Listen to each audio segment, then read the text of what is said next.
Now I'd like to welcome Dr. Jeannette Hablullah, an ND holistic health practitioner and author of The Pearl Within, to speak on the woman's role in the fracturing of humanity.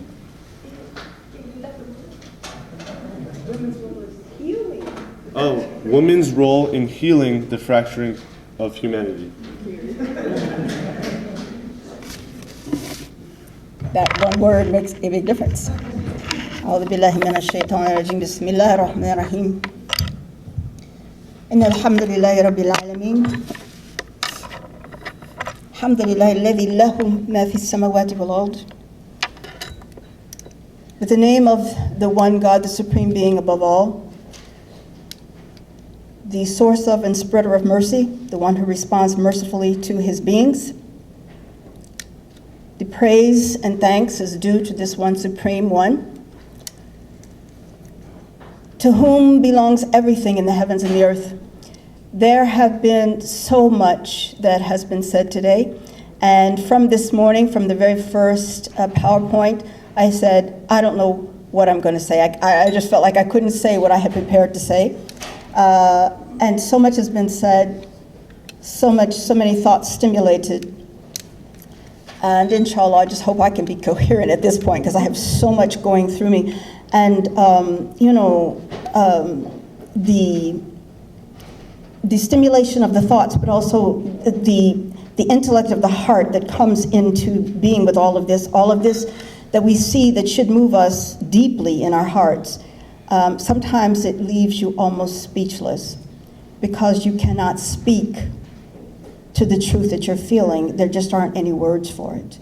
I mean, what human beings are capable of is unfathomable. We can't truly understand it because we don't, in living in a life of faith, we don't take ourselves to a place where we can really fathom and comprehend the negative side of the soul and the things that can be done from that negative side. So, but inshallah, like I said, I just hope I can be coherent. This world in which we live is one of Tawheed, it's one of a unified reality. And the distances and the diversity, the diversity in this reality, in this oneness, and the distance between aspects of this reality sometimes distract us from keeping this unified, the aspect of unification, the aspect of this sacred truth in our minds that we are just one. This universe is one, this people is one, the khalq is one. There are two realities, Allah and the khalq, right? There's only two aspects. But sometimes we lose a sense of this reality and we begin to function and think on other realities that are given to us from something outside of truth, something outside of the haqq. Because Allah is al-haqq, He has khalaqa bil-haqq, He created everything on the state of truth. But we get outside of this and we start to think and act and perform and be from some other reality. And in this reality, in this oneness, there are divine patterns, there are divine laws, and everything is functioning on these divine laws, some totally and some partially. And the function on these laws, which are Islam, basically, because Allah created everything in the state of silm, everything is created in the state to be in submission to Him. So, and this is what holds balance and justice in the entire universe. So, everything is functioning on these divine laws and on these divine patterns to some degree. The only things that can get outside of it are the human and the jinn. Our parallel creations, the jinn. We can get outside of it, nothing else can. And in our ability to get outside of it, we cause the chaos that we are seeing related to the Uyghur people of East Turkistan, and we see the chaos that is existing everywhere, in our society too. I mean, it's not just the other and outside, it's here. It's in our faces with the immorality, and the injustice. So we don't have to look far to find it. As some people in DC said, I'm not worried about, terrorism outside. I'm afraid to go out of my front door. So it's not, we have to understand, yes, it's like think globally, but you've got to take care of what's right in front of you also. So in this aspect, as we have the ability to override or get outside of these divine laws, only in two aspects: in how we understand and see things and know things, and the choices that we make to live morally or immorally. That's the only way that we in the jinn can get outside of these divine universal laws that remain in place. And in those two aspects, we are outside of predetermination or predestination or whatever.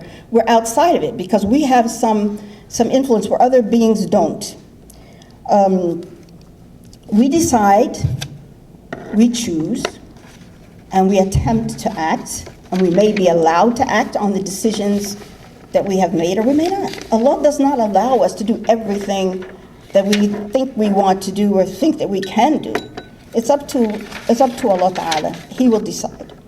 So in this moving about, getting outside of our fitra, our natural patterns, we create chaos. And this universe is not a universe of chaos. It is a cosmos that functions in an orderly manner and in a rational functioning based on the intellect that Allah has put into everything. Everything has intellect and functions on that intellect naturally. Except, as I said, we can act in ignorance. Other things don't act in ignorance, but the humans can. So we're created from one, from this one soul. We're made into male and female, and I am going to talk about the female. And we were multiplied and spread throughout the earth.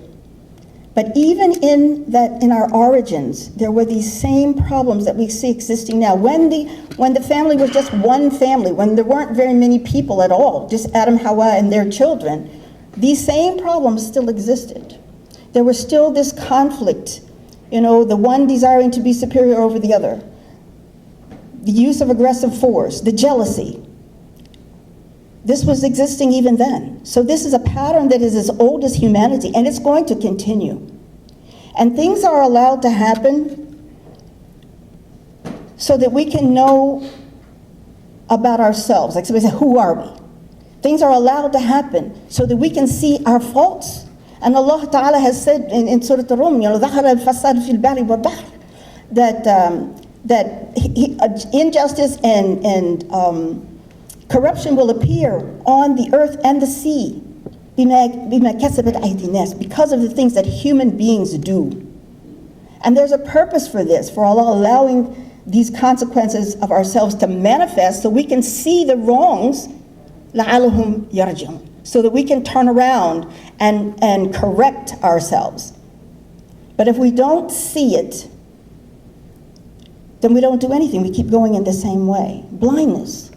But when we do see, then and we hear, and we become conscious of these injustices, then there's obligation that is put on us. When knowledge comes to you, you have obligation.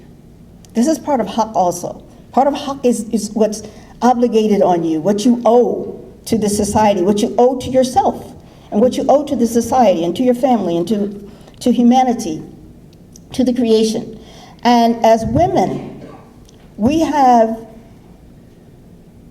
a great responsibility in this obligation, because the obligation is that you will correct this defect in ourselves, and that we will begin to act properly and think properly and function properly and correct the fasad, the corruption that we have created as human beings.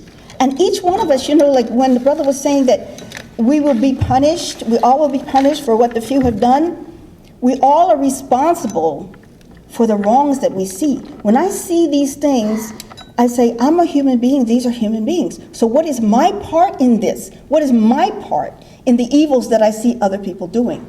Because if I can make myself purer and better,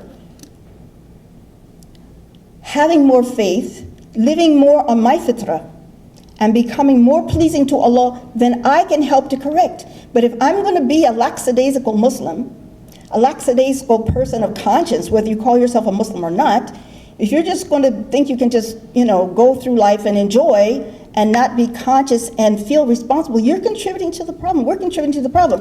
When Anwar Hajjaj said that, the land belongs to Allah and Allah gives it to whoever He wills, and He gave it to the Chinese, why? because of us. He said they are who they are because of us. So we are responsible for the evil and the wrong that we see. And we can begin to correct it. What corrected the situation in the Ummah of the Prophet ﷺ? These were pretty terrible people. That society was, you can look at it and see many similarities between that society and our society. They were pretty bad people. But they became corrected people. They reformed and were transformed based on not Muhammad ﷺ. He lived with them for 40 years. They were still the same people. What transformed them was Quran. The kitab, the kalimatullah, the haqq of Allah that came through in the book transformed them, the book corrected them. And we can correct ourselves and begin to correct everything else when we turn to what Allah Ta'ala gave us. وَتَعْصِمُوا بِحَبْلِ اللَّهِ. What is the habl? What is this rope from Allah? What is this sort of life rope that is sent out to us? It is this book. And we're acting in a very oblivious way about our deen. And yes, the situation in the world is our fault. Yes, it's my fault, it's your fault, it's the fault of all of us.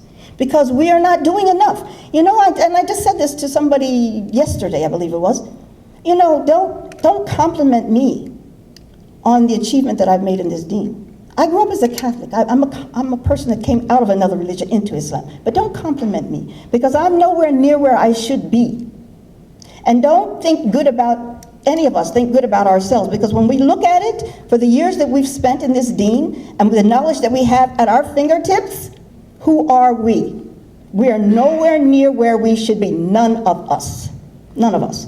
And where is I heard people talk about the strategy, and I have been asking for years, what is the strategy? Where is the plan? Where are our strategic leaders? We need this. But each one of us is responsible first for yourself, and as women, this is what I'm saying. We have this great obligation and great opportunity. There is no human life that comes into this world except through a woman. No life that has been here, no life that is here, and no life that will come here. The only way it gets here is through a woman. That means that all life, these young sacred lives are entrusted to us. And we have that responsibility to shape and form them on the natural fitrah that Allah has put in them. But we can't do it if we are not educated and living in our own knowledge and fitrah ourselves. So our first responsibility is to correct ourselves, to teach other women, to teach men. Men cannot do it. You cannot do it, brothers. If you could have done it, it would have been done. Honestly, you cannot do it. We have to do it. And so our responsibility is to educate ourselves, correct ourselves, let the Quran transform us, and then we have to teach that to other women and to the men and to the children, because every child is going to come through us. Allah has entrusted us with the continuation of His work, creating life which creates itself in our rahimu, in the rahim, the womb that is sacred space within the woman, the place of mercy that Allah named after Himself. Shaqaqtu ismaha min ismi. I broke her name, or I gave her a name from my own name, Ar-Rahman. This womb that we carry that brings life into this world is named after Allah, Ar-Rahman. It is our place of mercy. It is the expansive place within us through which life is created. This work has to be done with the woman. And education of every life begins in the womb. How we think when we are pregnant. How, what environment we put ourselves in. What words we say, what words we allow to listen to. Everything that we do affects us. I have a child, I have twins. I was 5 months pregnant, I burned my foot. When my children were born, my daughter was born with my scar. She felt my pain and it scarred her just the same way that I was scarred. Everything you feel, think, say, it affects this. So we have to put ourselves in a proper condition through which this life will come. And I want to use, I hope that I'm leaving some time actually, but I want to say that the center of the universe that we know, of our own solar system, that center, that source of warmth and strength and joy, the sun that is at the center of our solar system. This is an entity that has a female personality given to her by Allah Ta'ala. وَالشَّمْسُ وَضُحَاهَا وَالْقَمَرِ إِذَا تَلَاهَا.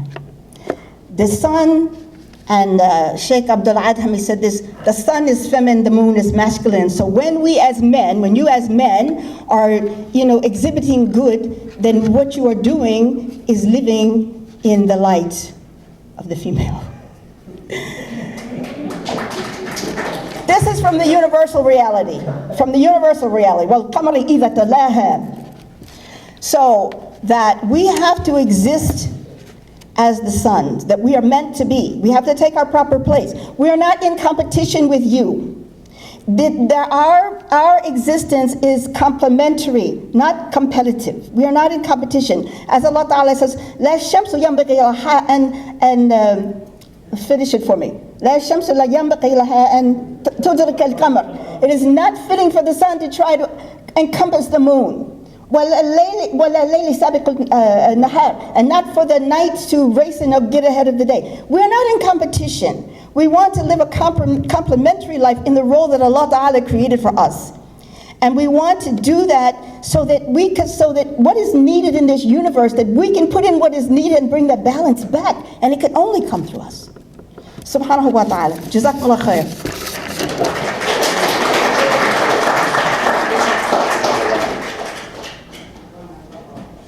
Thank you very much, Dr. Jeannette.